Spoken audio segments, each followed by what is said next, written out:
Imagine this scenario for a second. You wake up, you actually feel okay, maybe a little groggy, but decent. You reach over, grab your smartwatch, and check your stats. And there it is. Your heart rate variability, your HRV, is in the gutter. Red line, danger zone, a number that would make a fitness influencer panic. And immediately your mood crashes. You think, great, my body is failing again, I must be sick, I'm not recovering. Exactly. You feel defeated before your feet even hit the floor. But here's the question we're tackling today. What if that number is lying to you? Or, more accurately, what if you're reading the wrong story? That is the million-dollar question. Welcome back, everyone. Today we are doing a deep dive into a really fascinating and honestly pretty liberating article from the site My Adrenal Life. It's titled Heart Rate Variability and Adrenal Insufficiency: Why the Trend Matters More Than the Number. And if you are living with Addison's disease or secondary AI, or if you're just obsessed with your health metrics, this conversation is going to change how you look at your wrist. I'm really excited about this one, Jake, because it touches on this intersection of modern technology, these watches we all wear, and chronic illness physiology. And there is a massive disconnect there that we need to fix. Right, because the standard advice, the stuff you see on YouTube or read in fitness magazines, is higher HRV is better. If it's low, you're stressed, you're unhealthy, fix it. But for someone with adrenal insufficiency, that advice isn't just wrong, it's actually demoralizing. It's gaslighting, almost, because their biology plays by a completely different set of rules. So let's start at the very beginning. We need to define our terms here. What exactly is heart rate variability? Because I think most people just assume it's the same thing as heart rate, but it's not. No, it's distinct. So your heart rate is just the beats per minute. How fast is the engine running? HRV is about the rhythm of that engine. It measures the variation in time in milliseconds between each heartbeat. So if your heart beats 60 times a minute, it's not beating exactly once every second like a metronome. It's not a robot. Exactly. A healthy heart is actually a little chaotic. It speeds up a tiny bit when you inhale and slows down when you exhale. That variation is good. It shows your heart is responsive. It's listening to your nervous system. High HRV means you're adaptable. You can handle stress. You can switch gears. Okay, so high HRV is like a jazz drummer, able to improvise, flexible. Low HRV is like a military march, stiff, rigid, stressed. That's a perfect analogy. And biologically, this is controlled by the autonomic nervous system, the ANS. You've got the sympathetic branch, that's your fight and flight, your gas pedal, and the parasympathetic branch, that's your rest and digest, the brake pedal. HRV is basically a measure of how well those two are dancing together.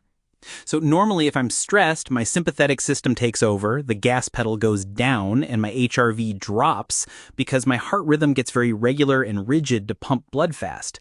If I'm chilling on the couch, the brake pedal is on, and my HRV goes up. Precisely. That's the standard model. But, and here's the big pivot, that model assumes you have a functioning HPA axis. The hypothalamic pituitary adrenal axis. Right, the command center for hormones. And this is where the article makes its most critical point.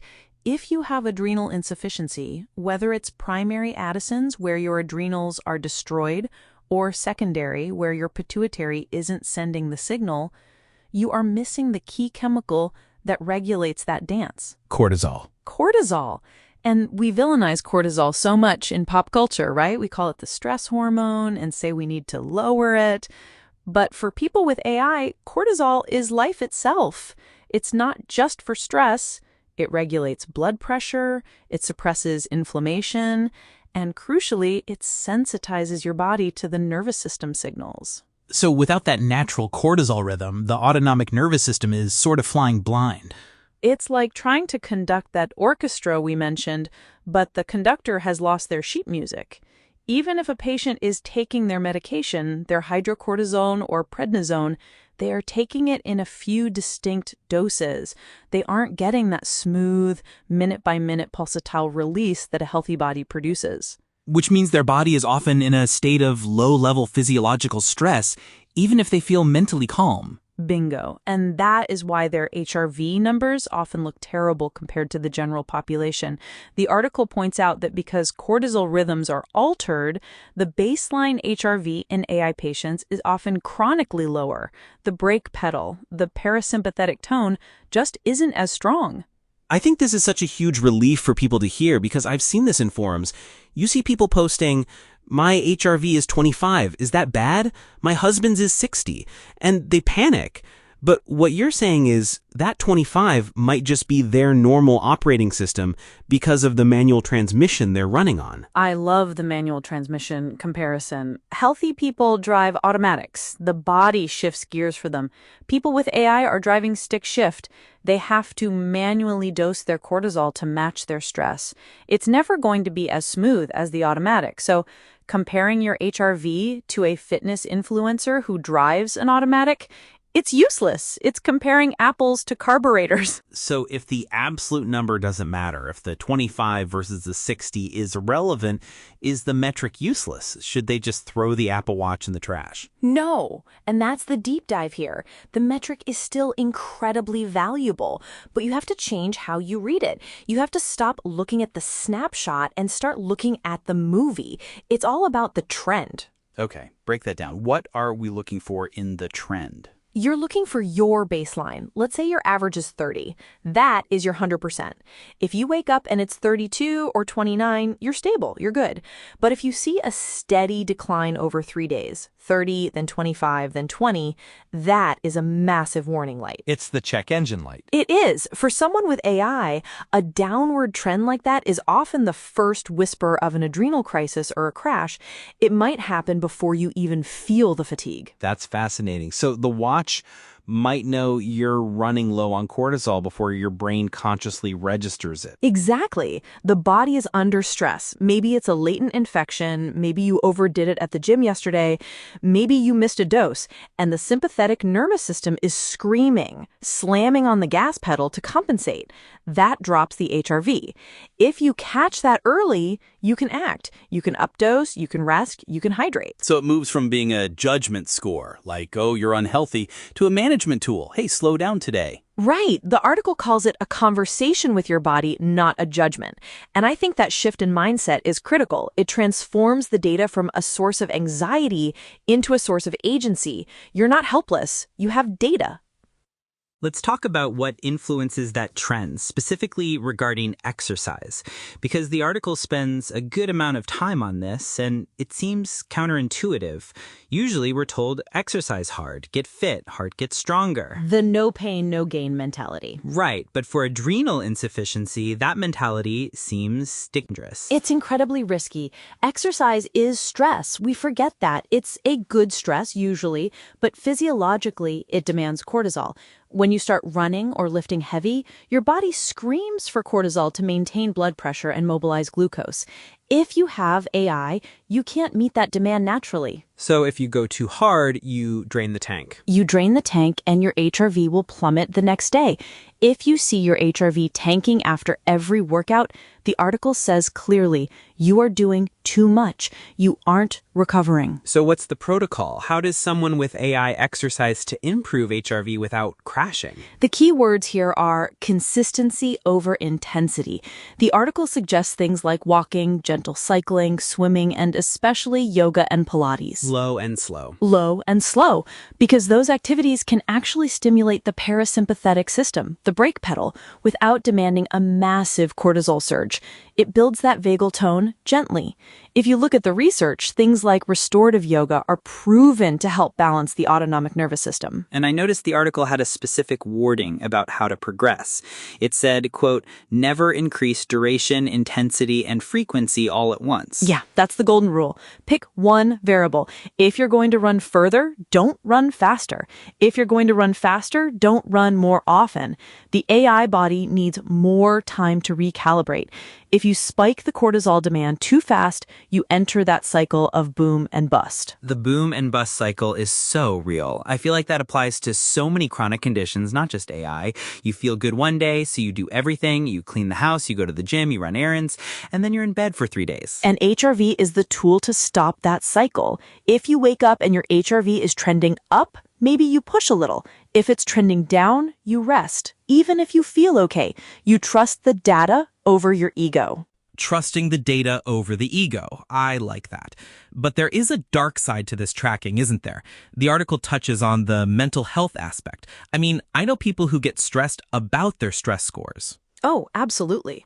It's called the nocebo effect. If you see a bad number, you can actually physically make yourself feel worse just by worrying about it. And for AI patients who are already hypervigilant about their bodies because they have to be to stay alive, this can become obsessive. So what's the boundary? When do you take the watch off? The article gives great advice here. If checking the number leads to self-criticism or anxiety, stop. Or check it less often. The goal is body awareness, not perfection. If the tool is using you instead of you using the tool, it's time to step back. I think that's crucial.